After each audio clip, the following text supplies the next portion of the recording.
Say what?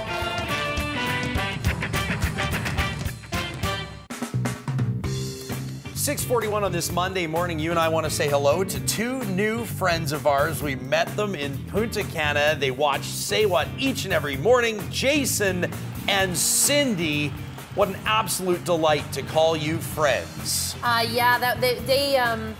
He works at, I believe, the Mayfield. He does, and she looks pretty darn brave for having just got stung by a jellyfish 12 hours earlier. That's right. She's got her brave face on. That is one tough cookie. Jason and Cindy, our new friends. Awesome. All right, so there's no segue, there's no relation to Jason in this story at all.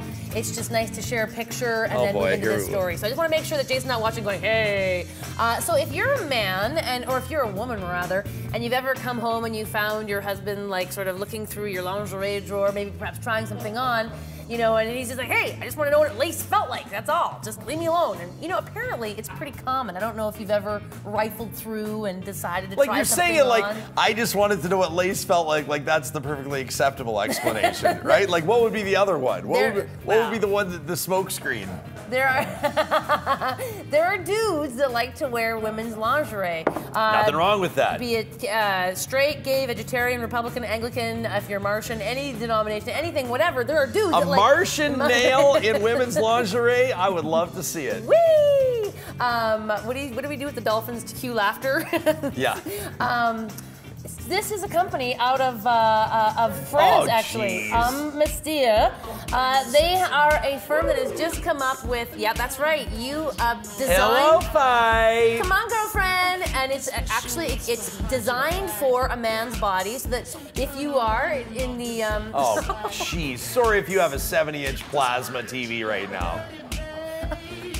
This is men's lingerie. This is a new line, and Phil's music is just perfect. I don't know though if I don't know how I would react. You know, if your partner's all of a sudden like, I know exactly how my partner would react. And after she mouthwashed 4 times. But come on now, maybe somebody's watching. And came back from the end of the block. Hey, don't knock it. Maybe you don't know until that's... I love the pillow fight shot. That's their biggest promotional And is this photo. the trade-off? Like she wears a tank top and loose boxer shorts while you show up in this? Why do we keep showing the ruffled blue one? Well, you give these guys an inch, they're gonna take a mile. An inch and take a mile, hey? Yeah. You're calling it the wrong name though. You're calling it men's lingerie. It's men's lingerie. Oh no, it isn't. It's men's lingerie. You're right. You want to discover your inner... Yeah, wear it proudly, fellas, and see what happens. Maybe one of the guys in the studio right now is wearing something on the frilly side. All right, boys, drop them. Let's see. You don't know. You can't assume that somebody's not rocking the ruffles.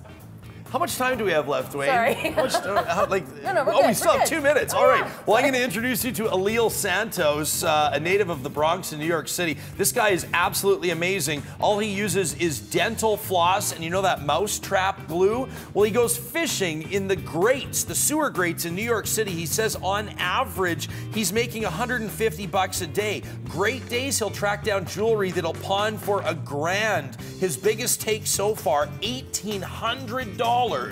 He was able to pawn off an 18-karat gold and diamond bracelet. He says sometimes he finds things that he leaves alone, like the bloody knife he found in Brooklyn on Franklin Avenue. He says, I decided not to touch that one. But Alil Santos making his own luck, $150 a day, fishing through sewer grates. I hope he has sanitizer in one hand and plastic gloves in the other. I know, like when you come up with, if the mouse trap glue actually does its job and you come up with a New York rat.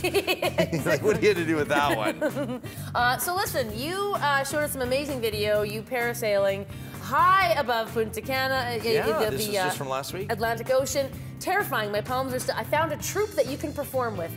This gentleman, this is Ryan's viz, actually. This is actually Ryan Jesperson up in the air. You need to meet Gilles Schneider, actually.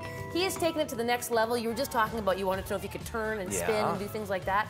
Well, he does exactly that. Here he is practicing, warming up on land with this amazing acrobatic troupe that he's like, hey, I know, why don't we take this circus to the sky? And that's exactly what they do. They strap in and they head out and they juggle, they trapeze from 600-700 meters in the air. It's unbelievable, this footage.